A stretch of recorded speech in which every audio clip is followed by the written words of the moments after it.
Hello and welcome to Proverb Minutes.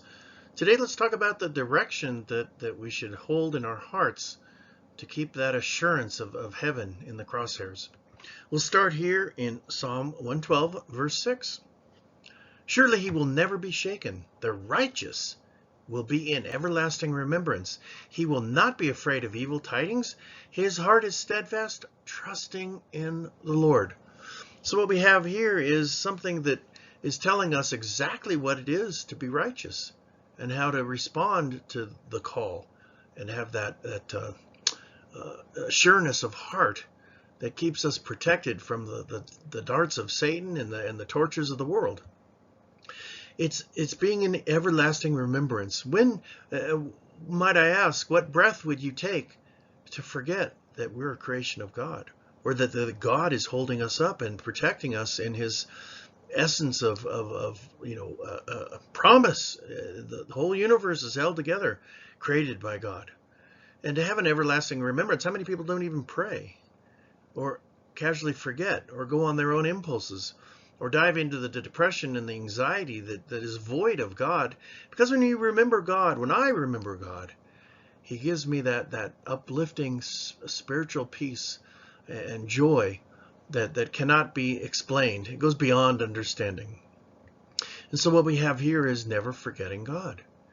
And for those that are steadfast, if those that are righteous, one breath away is the moment of life itself.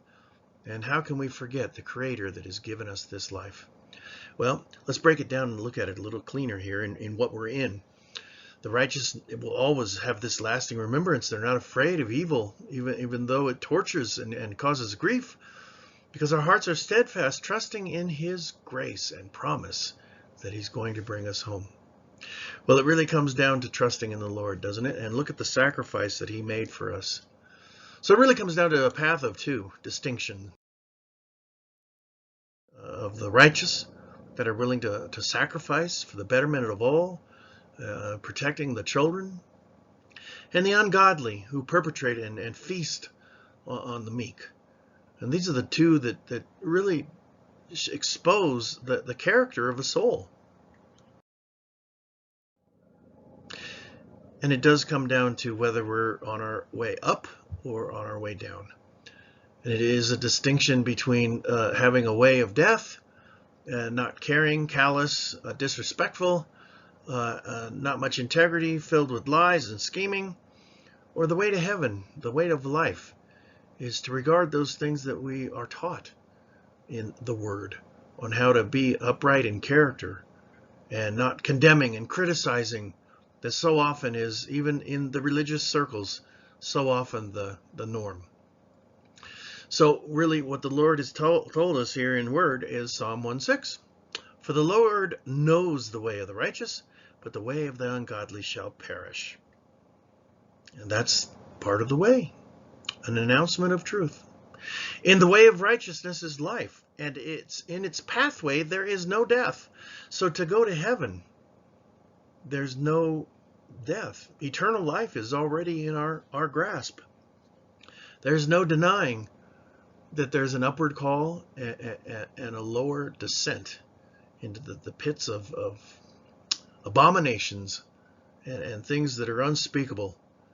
But truly, if we want life, brethren, citizens of the world, characters of heart, if you've taken the time to listen to this little video, we need to take our heart and examine the presence that we hold. Is it that we are benefiting others, or are we expecting and taking from others, which so often, really, in America today, the expectations and being self-served has become so predominant. It's just dreadful that we've been taken away from the foundations of what this country stood for originally, in spirit and truth, in trying to rise from the tyranny of the past and the oppression of the tyrants.